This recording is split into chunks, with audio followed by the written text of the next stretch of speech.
Assalamualaikum warahmatullahi wabarakatuh. Perkenalkan, nama saya Amelia Pramudita Putri dari kelas R2H jurusan Pendidikan Ekonomi, NPM 2021145000637. Di sini saya akan menerangkan konsep peserta didik, konsep pertumbuhan dan perkembangan.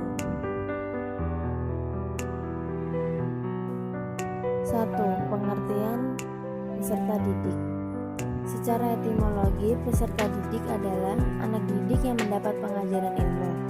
Secara terminologi, peserta didik adalah anak didik atau individu yang mengalami perubahan, perkembangan sehingga masih memerlukan bimbingan dan arahan dalam pembentukan kepribadian serta sebagian bagian dari struktural proses pendidikan. Dengan kata lain, peserta didik adalah seorang individu yang tengah mengalami fase perkembangan atau pertumbuhan baik dari segi fisik dan mental maupun pikiran.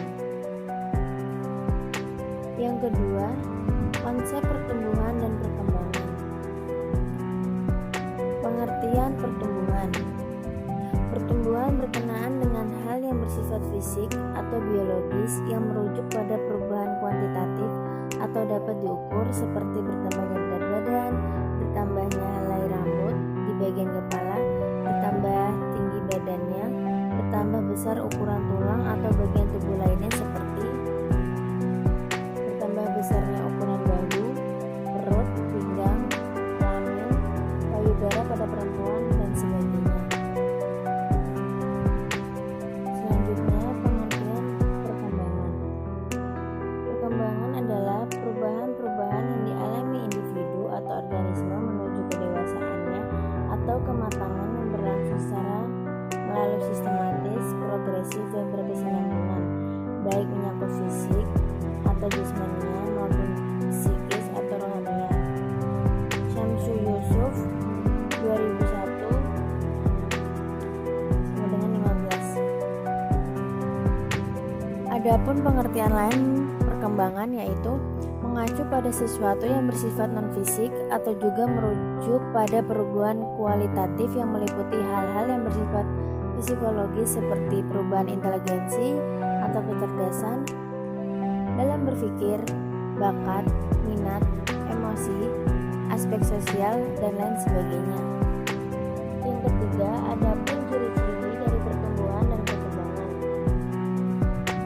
Yang pertama, ciri-ciri pertumbuhan adalah 1. Terjadi pertambahan ukuran volume, tinggi, dan massa. 2. Adanya penambahan jumlah sel, misalnya pada makhluk hidup bersel 1. Yang ketiga, bersifat irreversibel atau tidak dapat kembali. 4. Dapat diukur secara kuantitatif dalam satuan panjang dan berat. 5. Bersifat terbatas yang dapat berhenti pada waktu tertentu. Yang kedua, ciri-ciri perkembangan, yaitu 1. Bersifat kualitatif atau tidak dapat digambarkan dengan bilangan. 2. Terlihat dari sifat dan kemampuan. 3. Tidak terbatas oleh usia. 4. Bersifat reversibel atau tidak disebut bisa dibalik. 5. Dipengaruhi pengalaman. Selanjutnya yang keempat, yaitu faktor yang mempengaruhi pertumbuhan dan perkembangan. 1. Faktor internal adalah faktor yang berasal dari sifat keturunannya berupa gen dan hormon. Gen adalah faktor pembawa sifat dan terdapat di dalam kromosom. Kromosom terdapat di dalam inti sel.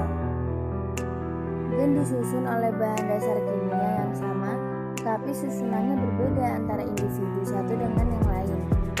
Gen bertanggung jawab dalam pewarisan sifat keturunan serta pembawa kode untuk membentuk protein, enzim, dan hormon.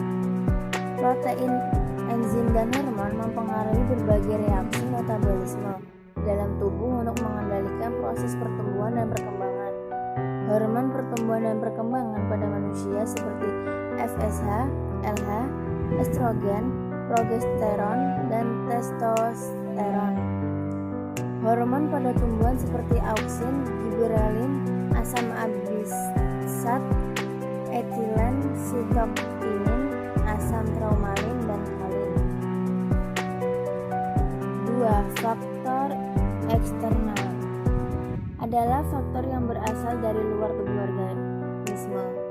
Faktor eksternal yang berpengaruh pada perkembangan manusia seperti nutrisi yang berkaitan dengan gizi pada makanan, dan faktor penghambat seperti adanya penyakit, virus, bakteri, dan lain-lain.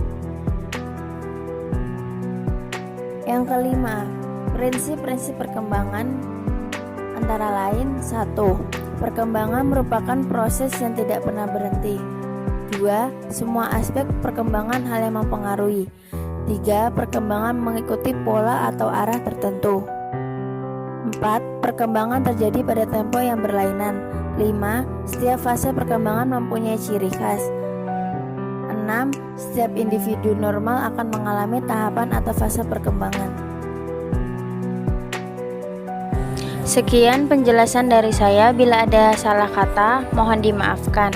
Terima kasih. Wassalamualaikum warahmatullahi wabarakatuh.